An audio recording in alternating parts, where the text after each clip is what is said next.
Bonsoir et bonjour. Bonsoir et le vrai testament du Christ, Dieu, créateur. Et bonsoir et les Compédec, qui veut dire les combattants pour l'évangile universel du Christ. Bonsoir les EDEC, qui veut dire les envoyés de Christ Dieu. Bonsoir Facebook. Bonjour Facebook, bonjour YouTube, bonjour Instagram, bonjour WhatsApp. Bonsoir aussi. Et nous allons vous parler maintenant, selon la volonté de notre Créateur Christ Dieu, et sur ce grand thème. Nous allons continuer et à parler sur ce thème-là. Sur le monde est réduit en un seul pays. Le monde est réduit en un seul pays, heureux sans l'argent, ou soi-disant heureux sans l'argent. Le monde est réduit en un seul pays, heureux sans l'argent, ou soi-disant heureux sans l'argent. En d'autres mots, nous allons continuer nos études sur la mondialisation. Merci Asmi.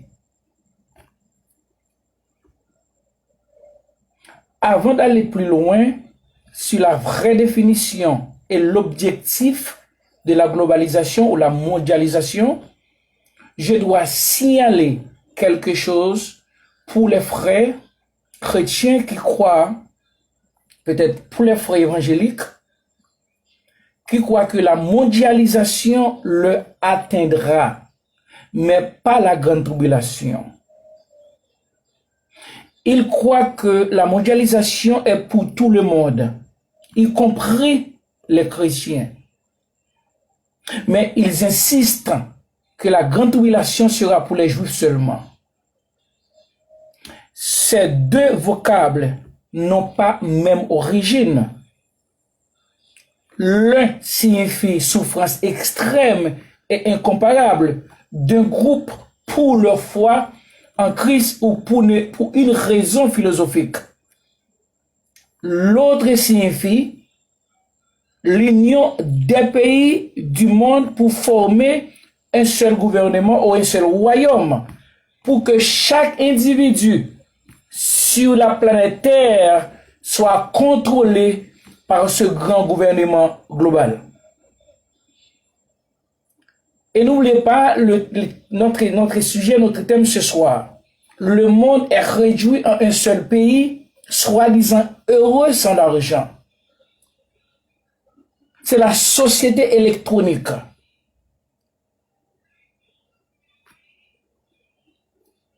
Qui a dit adieu au monde des papiers, ou de l'argent. Dans l'objectivité, en utilisant sa substance, ou bien son but, ou bien sa fin, ou bien son dessein, on veut parler de la raison de base de la création de la mondialisation.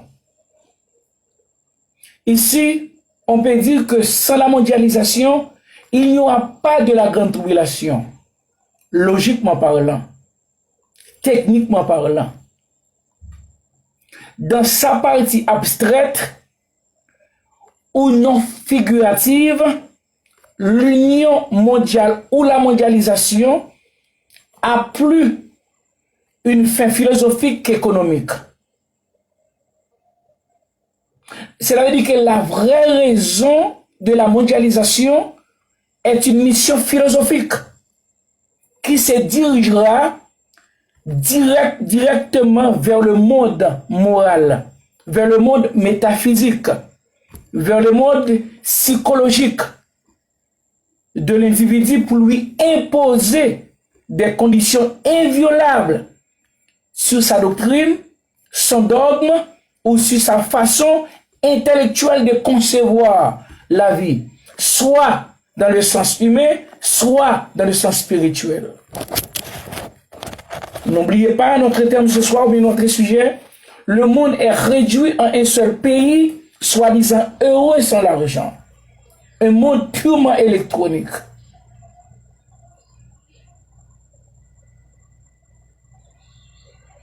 Quelques hommes, pour des raisons médicales, biologiques, politiques, sociales et des raisons non révélées, telles que raisons du destin, ne vont pas se laisser d'être contrôlés par un système politique mondial, lequel, virgule, selon eux, sera considéré comme la chute de la personnalité humaine et de l'annulation totale du supposé libre arbitre social que le créateur, ou le libre arbitre, selon eux, que le créateur a donné à chacun de ces créatures comme un don naturel pour distinguer le bien et le mal.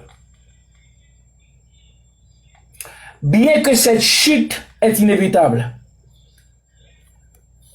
mais de toute façon, ils vont essayer jusqu'au bout de conserver cette volonté humaine jusqu'à accepter perdre leur vie en refusant de porter la marque ou la puce sur le main ou sur le front. Mais ils perdront en vain parce que ce ne sera pas pour Christ qu'ils perdront leur vie, mais pour leur raison naturelle ou pour leur raison propre. Un autre groupe, pour des raisons spirituelles, pour leur foi en Christ, leur Dieu, étant élus de Dieu, comme prédestinés pour la vie éternelle, n'accepteront pas de porter cette marque sur la main ou sur le front,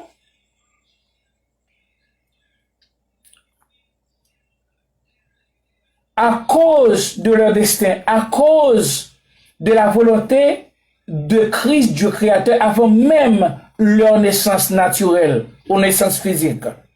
Cette décision provoquera leur mort et leur emprisonnement parce qu'ils n'auront pas reçu la marque sous la peau ou bien sous leur peau et adorent l'image de la bête. Cette souffrance sera planétaire ou mondiale ou globale. C'est pour cela que la Bible l'appelle la grande tribulation. Voilà l'objectif ou le but de la mondialisation. C'est pour donner naissance à la grande tribulation contre ceux qui opposeront aux ordres du gouvernement mondial, au global. Logiquement parlant, on peut dire que c'était les trois systèmes mondiaux, politiques, économiques et religieux, qui s'unissaient contre Christ, ok, contre Christ. Cette union est connue par nous comme la première mondialisation, laquelle a été inventée par le gouvernement romain et le gouvernement religieux juif, le Sanhédrin, pour crucifier, pour crucifier le Christ qui est le chef, que ce soit, et qui est Dieu, qui est apparu et semblable sous forme humaine pour nous retirer, spécialement ceux qui lui appartiennent, de la servitude.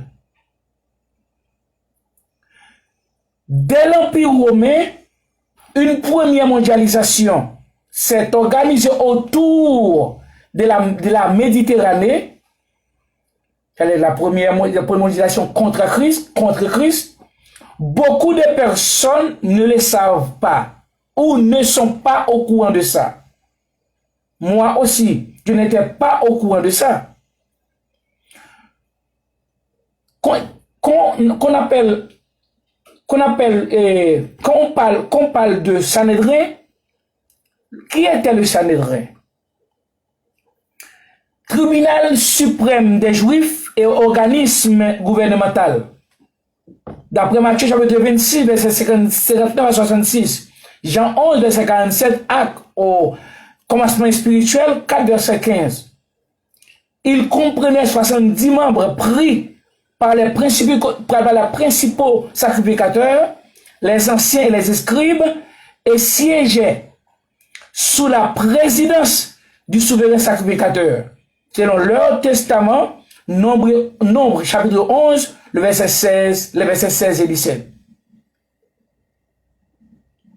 Ce n'était pas une petite décision ou une décision locale ou nationale, sinon mondiale ou globale, logiquement parlant, qui a été prise contre Christ,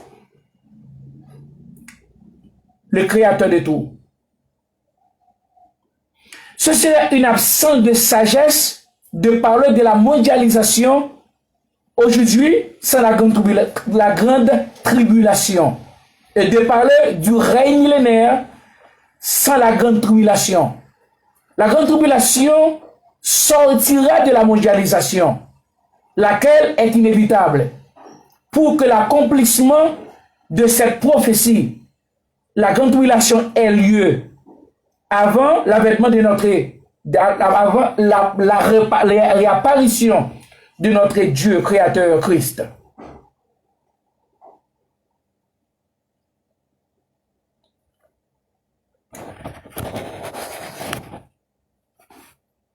Qu'est-ce que la mondialisation?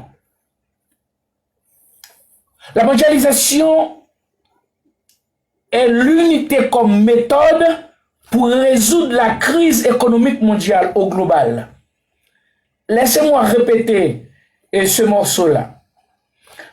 La mondialisation est l'unité l'unité comme méthode pour résoudre la crise économique globale. La mondialisation, c'est de transformer le monde en une société mondiale. Je répète, ok? La mondialisation, c'est de transformer le monde en une société mondiale. Et rappelez-vous nous allons vous rappeler de notre thème ce soir. Le monde entier est réduit en un seul pays, heureux sans l'argent, ou soi-disant heureux sans l'argent.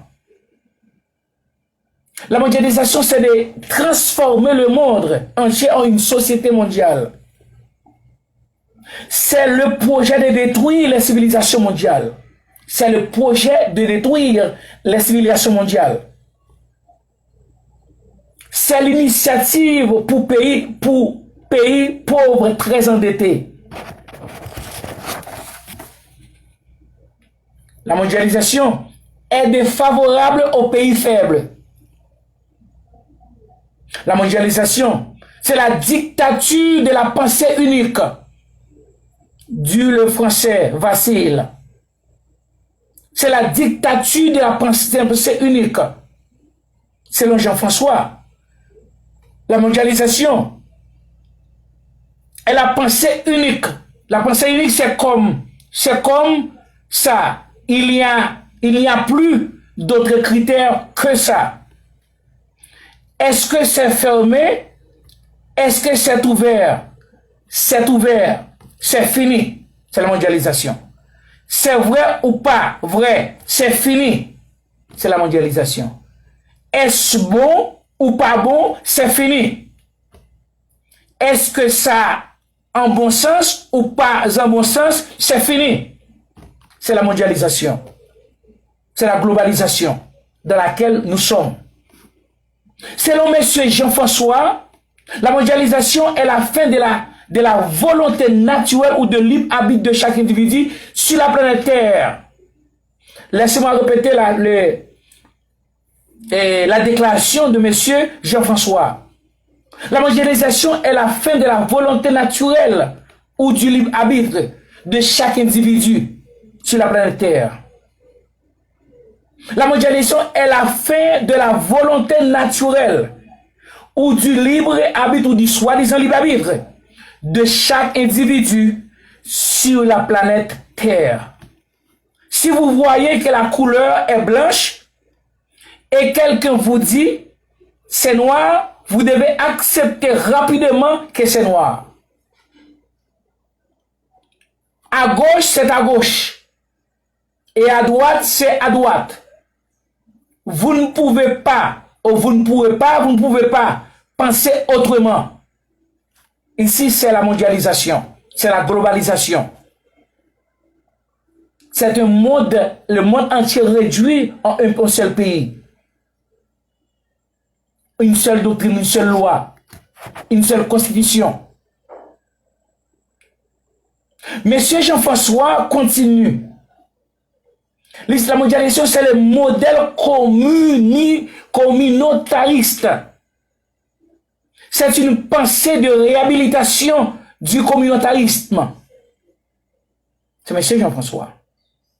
Et Philippe, un journaliste, de son côté, a défini comme ça la mondialisation. La mondialisation, c'est la pensée unique. Comme ça, c'est masque l'idée même du choix. C'est masque l'idée même du choix. Par exemple, l'euro, selon monsieur Philippe, c'est pas un choix, selon monsieur Philippe. C'est quelque chose qui s'impose à nous parce que ne peut pas faire autrement, parce qu'on ne peut pas faire autrement, selon monsieur Philippe, le journaliste, un journaliste. L'euro, c'est pas un choix, ce n'est pas le choix d'un Européen, le choix d'une nation. C'est quelque chose qui s'impose à nous parce qu'on ne peut pas faire autrement, dit monsieur Philippe. La pensée unique, c'est la seule manière du développement, selon monsieur Philippe. La mondialisation est la pensée unique et c'est la seule manière de développement, ou du développement. Il n'existera pas, ou n'existera plus, souveraineté nationale. Il n'existera plus souveraineté nationale. Cela veut dire que la mondialisation effacera, à effacer, c'est ce qu'on appelle la souveraineté nationale. Il n'y a plus de souveraineté nationale d'un pays. Il n'y a plus. C'est-à-dire qu'il n'y a plus, c'est ce qu'on appelle le monde entier, l'international. Tout a été réduit, ou tout est réduit maintenant en national. Viviane, de son côté, a défini la mondialisation comme ça. La pensée unique comme une société sans alternative. La pensée unique comme une société sans alternative qui aligne tout le monde sur une même philosophie, sur une même pratique de l'économie. Laissez-moi répéter ce que Viviane a déclaré, ou comment Viviane a défini la mondialisation ou la globalisation. Comme la pensée unique comme une société, la pensée unique comme une société sans alternative, qui aligne tout le monde sur une même philosophie, sur une même pratique de l'économie. C'est ainsi que Viviane a défini la mondialisation. C'est avant tout une idéologie, mais la seule idéologie planétaire à laquelle tous les pays du monde, sans omission d'aucun, doivent se soumettre. C'est ce qu'a dit Viviane Forrester de son côté, a défini, laisse-moi répéter la définition de la mondialisation de Viviane. C'est la pensée unique comme une société sans alternative, qui allie tout le monde sur une même philosophie, sur une même pratique de l'économie. c'est avant tout une idéologie, mais la seule idéologie planétaire à laquelle tous les pays du monde, sans omission d'aucun, doivent se soumettre.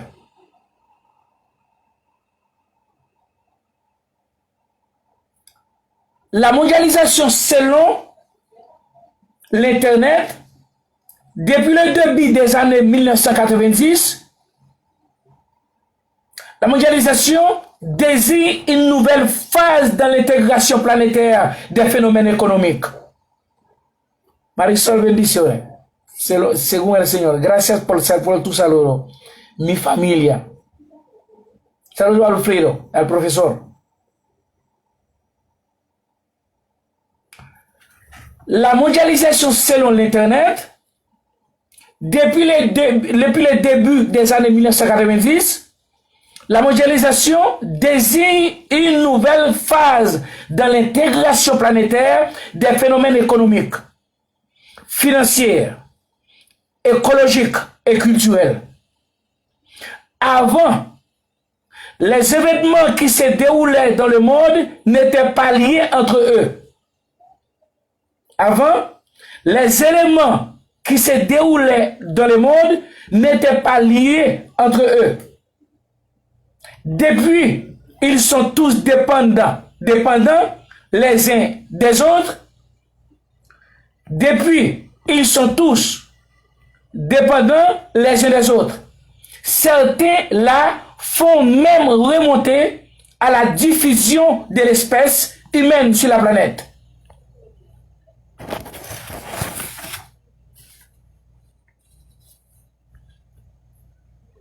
D'après Jean-Jacques Vitrac, la mondialisation est irrésistible. D'après M. Jean-Jacques Vitrac, la mondialisation est irrésistible.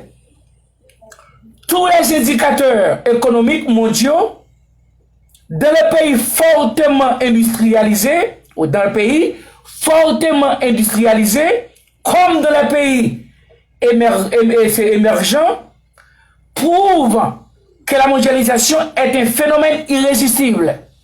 Laissez-moi répéter ce grand morceau de la part de M. Jean-Jacques Vitrac. La mondialisation est irrésistible. Tous les indicateurs économiques mondiaux, dans les pays fortement industrialisés, comme dans les pays émergents, prouvent que la mondialisation est un phénomène irrésistible, avec toutes les conséquences, favorables ou pas, qu'elle entraîne problèmes écologiques mondiaux, perte d'influence des États-Unis, des États et des gouvernements au profit des entreprises et des banques, appauvrissement généralise des classes les moins favorisées, perte d'emplois dans les pays industriels au profit des économies émergentes, perte d'influence généralisée des syndicats, remise en cause des formations secondaires et universitaires pour mettre en place un curriculum approprié aux besoins des nouvelles entreprises globales, etc. Mais la mondialisation permet aussi la libre circulation des travailleurs, des capitaux et des biens.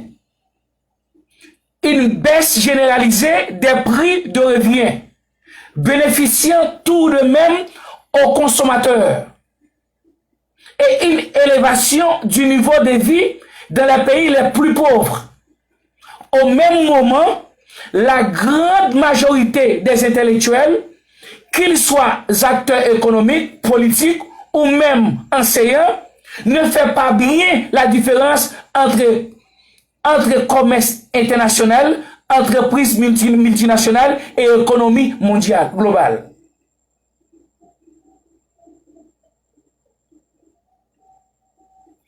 L'incompatibilité de la mondialisation. La mondialisation est favorisée par l'interdépendance entre les hommes. La déréglementation, la libéralisation des échanges, la délocalisation de l'activité, la fluidité des mouvements financiers, le développement des moyens de transport, de télécommunications. Le terme mondialisation est surtout utilisé dans les domaines économiques, mais celle-ci touche à toutes les activités humaines. Industrie, services, commerce, politique et social. Elle concerne aussi les échanges entre tous les individus de la Terre devenus villages planétaires. Écoutez, les échanges entre tous les individus de la Terre devenus villages planétaires et entre les différences culturelles, les différentes cultures, les défenseurs de la mondialisation néolibérale la présentent comme inéluctable, irréversible et incompatible avec les États-nations. Ces derniers sont stigmatisés en tant que structure trop ancienne et inadaptée, doivent être remplacés par un gouvernement global dans lequel nous trouvons maintenant, où nous sommes maintenant. Nous allons parler un peu sur les avantages de la mondialisation selon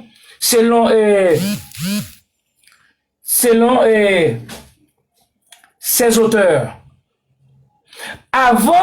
Avantage théorique de la mondialisation, les partisans de la mondialisation soutiennent fermement qu'elle est une étape nécessaire pour permettre aux pays du tiers-monde de devenir des pays industrialisés et développés. Et ne plus être seulement des exportateurs de matières premières. Laissez-moi répéter ce grand morceau associé des avantages de la mondialisation. Avantages théoriques de la mondialisation, les partisans de la mondialisation soutiennent fermement qu'elle est une étape nécessaire pour permettre aux pays du tiers-monde de devenir des pays industrialisés et développés, et de ne plus être seulement des exportateurs de matières premières. Cette conviction s'explique théoriquement par le principe de l'avantage comparé énoncé au XVIIe siècle par Dr. Ricardo. Par les échanges interculturels, la mondialisation permettrait à leur avis à l'homme d'ouvrir ses horizons et de bénéficier à un coût relativement moins cher des biens et services en provenance du reste du monde. C'est lavage de cerveau qu'ils ont fait pour imposer la mondialisation au monde. L'hégémonie des grandes entreprises multinationales qui sont des fidèles représentants de ce système vampire qui représente la mondialisation et qui auraient reçu comme feuille de route la ponction d'une part importante du capital financier tant cher au monde en développement, lequel capital est retourné à ces pays sous forme de prêts et d'aide publique au développement qu'il est témoigné de la très bonne mauvaise foi des pays riches. Concepteur même de ce système de mondialisation, l'émergence d'un standard culturel, la normalisation des rapports humains et la disparition des particularismes. C'est l'élément psychologique de la mondialisation et consiste à un lavage de cerveau à l'endroit de ses victimes afin d'éviter d'éventuelles prises de conscience qui compromettraient le processus. Qu'est-ce que la vague du cerveau? Les grands savants du monde ont répondu. C'est une manipulation mentale et contrôle de l'esprit. Les principes directeurs de la mondialisation, les libres échanges. C'est un système économique qui prône la libre circulation des produits et services au sein d'une même zone géographique par la suppression des barrières douanières, droits et taxes, et tout ce qui peut entraver le commerce. C'est-à-dire que, laissez-moi vous répéter ce grand morceau avant d'aller plus loin. Les principes directeurs de la mondialisation et le libre-échange. C'est un système économique qui prône la libre circulation des produits et services au sein d'une même zone géographique par la suppression des barrières douanières, droits et taxes, et tout ce qui peut entraver le commerce. Le libre-échangisme a été développé par les officiocrates, le 18e siècle, qui faisait de l'agriculture la principale source de richesse.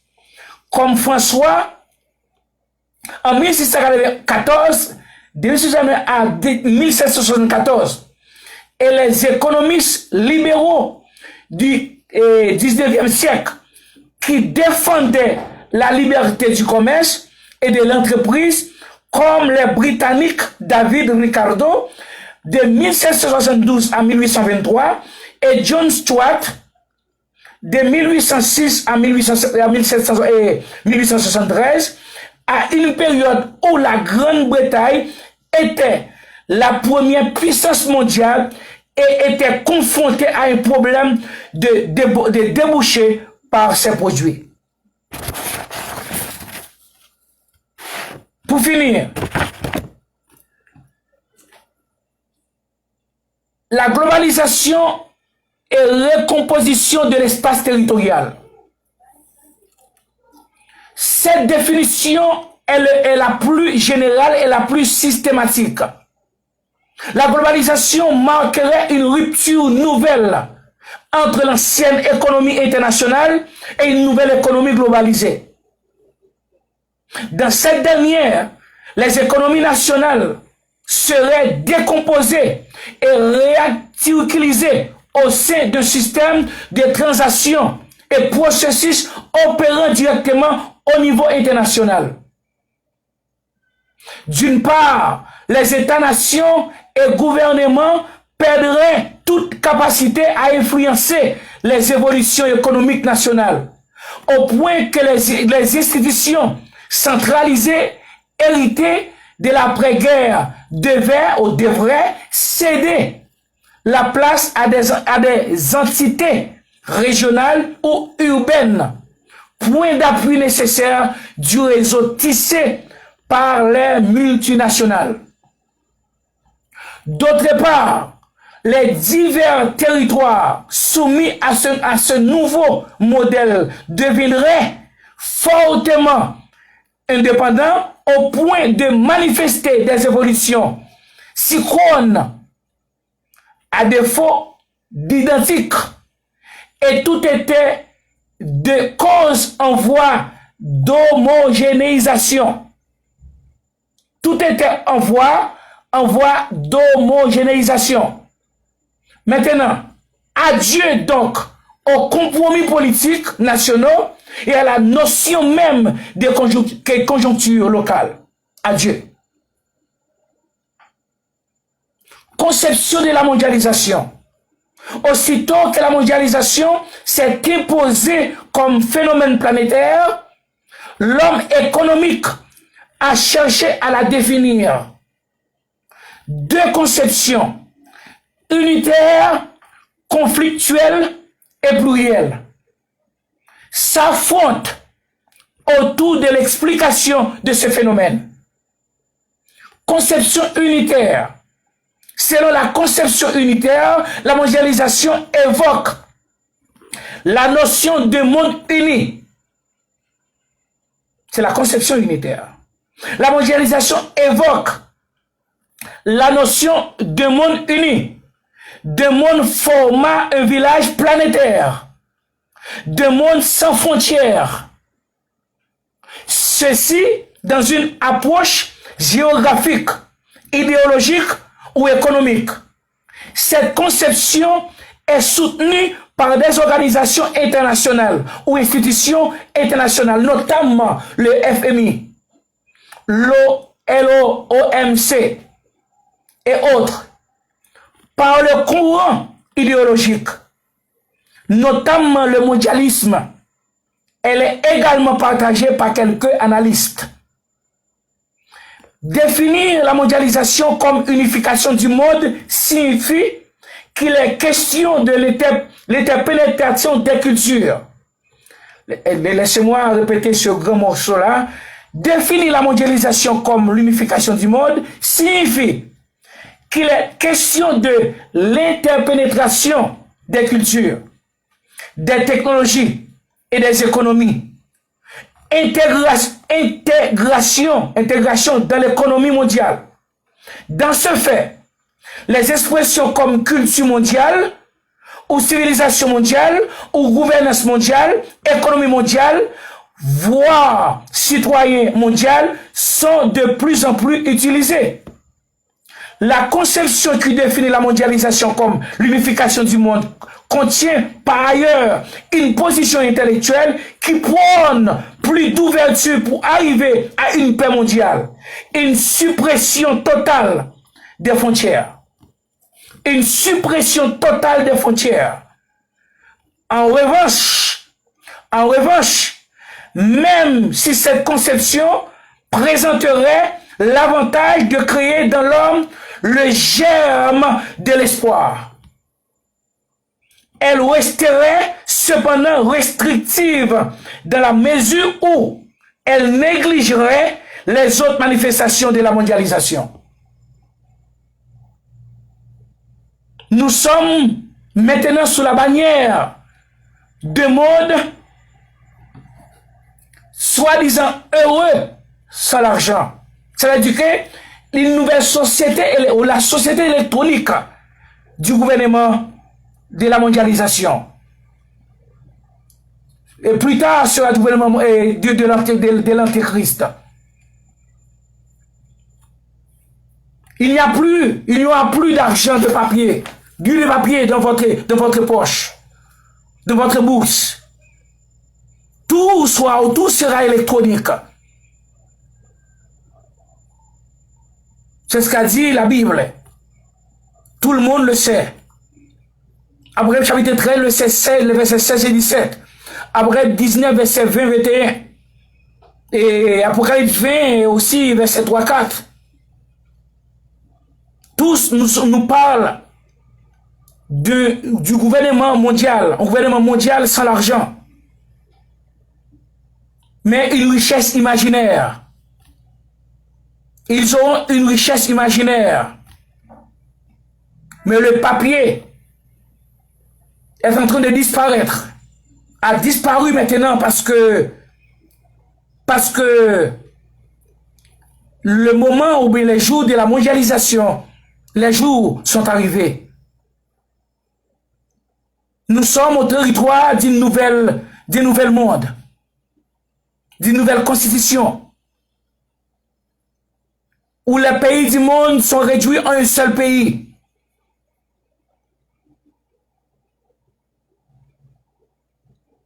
C'est la société unique. C'est la idéologie unique. C'est l'idéologie unique.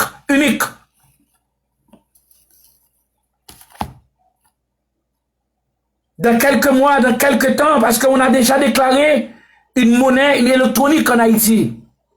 Haïti est toujours occupé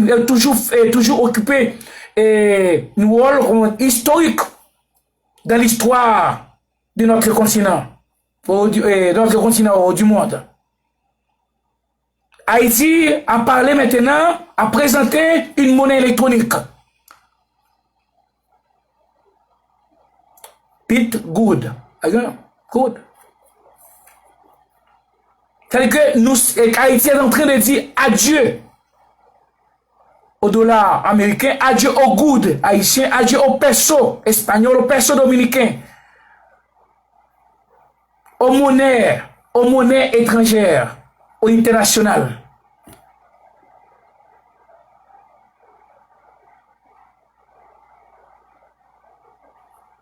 C'est ce que la mondialisation, c'est le pays, c'est ce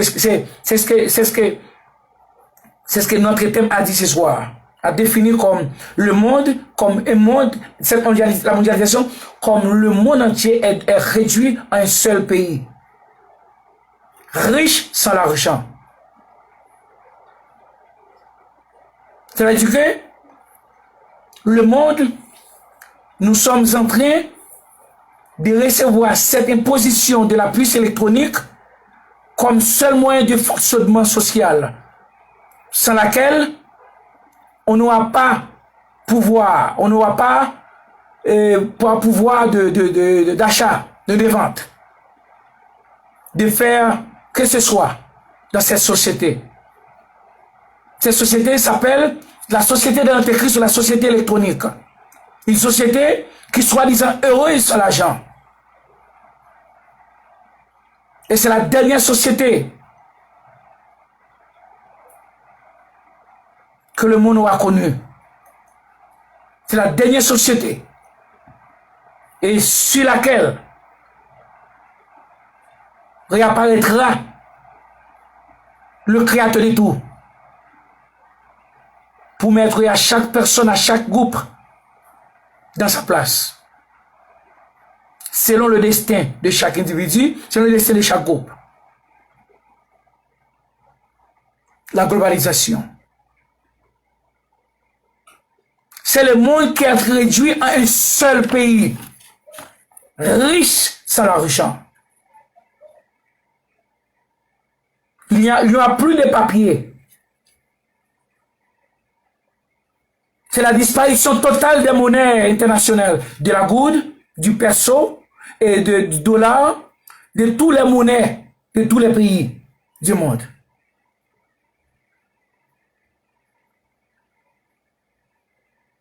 Vous allez avoir, vous aurez de l'argent. Vous penserez, vous aurez de l'argent, mais dans une banque électronique, dans une banque imaginaire, d'imagination. Jusqu'à jamais le dollar américain, jusqu'à jamais le peso dominicain, le peso espagnol, le peso mexicain, jusqu'à jamais l'euro, jusqu'à jamais la goude haïtienne. Nous souhaitons la bienvenue au monde qui est réduit en un seul pays, soi-disant heureux sans l'argent.